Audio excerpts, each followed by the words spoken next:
Dear students, class 10th maths chapter 4 exercise 4.3 का question number 2 solve करते हैं। Question solve करने से पहले मेरा आपसे रिक्वेस्ट है, चैनल को सब्सक्राइब जरूर कर लें। क्वेश्चन पर हम आते हैं। कहा गया है फाइंड द वैल्यूज ऑफ के for each of the following quadratic equations. हमें क्वाड्रेटिक इक्वेशंस गिवन है और के की वैल्यू फाइंड करनी है। एंड एक कंडीशन भी दे रखी है। कंडीशन ये है कि रूट्स इक्वल हैं, इक्वल रूट्स हैं, तब हमें के की वैल्यू फाइंड करनी है। तो पहला क्वेश्चन सॉल्व करते हैं। पहला इक्वेशन लिख देते हैं 2x² प्लस के एक्स प्लस 3 इक्वल टू 0। जब हम इसको कंपेयर करेंगे ax² plus bx plus c equal to 0 से, तो हमें a की वैल्यू 2 मिल जाएगी, b की वैल्यू k मिल जाएगी एंड c की वैल्यू 3 मिल जाएगी। अब कंडीशन क्या है कि रूट्स इक्वल हैं। तो रूट्स जब इक्वल होते हैं तो जो हमारा डिस्क्रिमिनेंट d होता है वो 0 के इक्वल हो जाता है। तो लिख देते हैं because roots are equal, roots जब हमारे इक्वल होते हैं तब जो d 0 के इक्वल हो जाता है। और हम जानते हैं d इक्वल क्या होता है, d होता है b² minus 4ac equal to 0 हो जाएगा। d की वैल्यू हमने लिखा दी b² माइनस 4ac। अब b की वैल्यू k है तो k² minus 4 multiply by a means 2 and c means 3 equal to 0। तो ये हो जाएगा k² माइनस 4 2 जा 8 एंड 8 3 जा 24 इक्वल टू 0।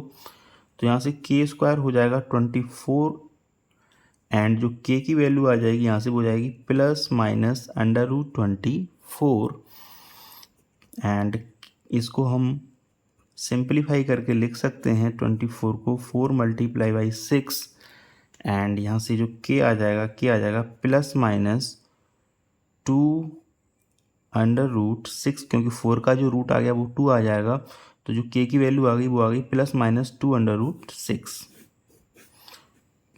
तो k की वैल्यू आ गई प्लस माइनस 2√6। इसी तरह हम क्वेश्चन नंबर 2 सॉल्व करते हैं। क्वेश्चन नंबर 2 है हमारा kx x minus 2 plus 6 equal to 0। तो पहले तो इसको सिंपलीफाई कर लेते हैं हम। तो kx का मल्टीप्लाई x में, तो ये हो जाएगा kx² एंड माइनस 2 में अब करेंगे तो ये हो जाएगा minus 2kx plus 6 equal to 0। अब हम इसको कंपेयर कर देंगे ax² plus bx plus c equal to 0 से। तो a की वैल्यू आ जाएगी k एंड b की वैल्यू आ जाएगी माइनस 2k एंड c की वैल्यू आ जाएगी 6। अब रूट्स इक्वल हैं, क्वेश्चन में बोला गया है टू इक्वल रूट्स। तो इक्वल रूट्स हैं तो डिस्क्रिमिनेंट 0 हो जाना चाहिए। Because roots are equal so that d equal to 0। अब d होता क्या है, b² minus 4ac equal to 0। d की वैल्यू b² माइनस 4ac। तब b कितना है माइनस 2k, तो हम लगा देंगे माइनस 2k का स्क्वायर माइनस 4 मल्टीप्लाई a का मतलब k है एंड c की वैल्यू 6 है, तो हमने 6 पुट कर दिया इक्वल टू 0। जब माइनस 2k का स्क्वायर करेंगे तो ये हो जाएगा 4k²। ये हो जाएगा 4 6 24k इक्वल टू 0। अब हम कॉमन ले लेंगे यहाँ से, तो 4k कॉमन आ जाएगा तो ये हो जाएगा k माइनस 6 इक्वल टू 0।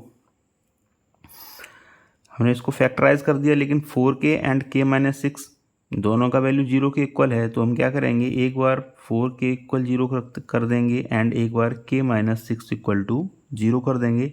तो यहाँ से जो k की वैल्यू आ जाएगी वो आ जाएगी 0 एंड यहाँ से जो k की वैल्यू आ जाएगी वो आ जाएगी 6। अब आप क्वेश्चन देखिए, क्वेश्चन में जो इक्वेशन थी वो थी kx x minus 2 plus 6 equal to 0। अगर मैं मान लूँ k की वैल्यू 0 है तो मैं 0 रख दूंगा यहाँ पर। तो k की वैल्यू में जैसे ही 0 रखूँगा तो ये वाला जो पार्ट जो हमारा वेरिएबल वाला पार्ट है वो पूरा 0 हो जाएगा।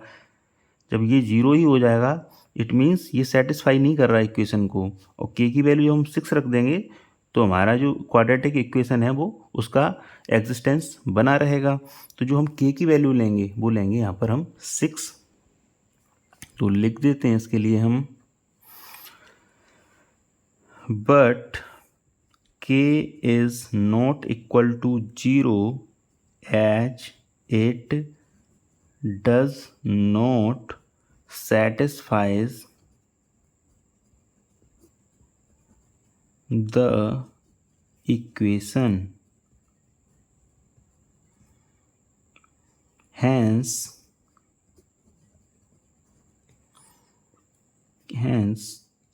k is equal to 6। तो जो हमारे लिए वैल्यू होगी k की वैल्यू होगी वो होगी 6। तो thank you very much for watching. Again आपसे रिक्वेस्ट है चैनल को सब्सक्राइब जरूर कर लें।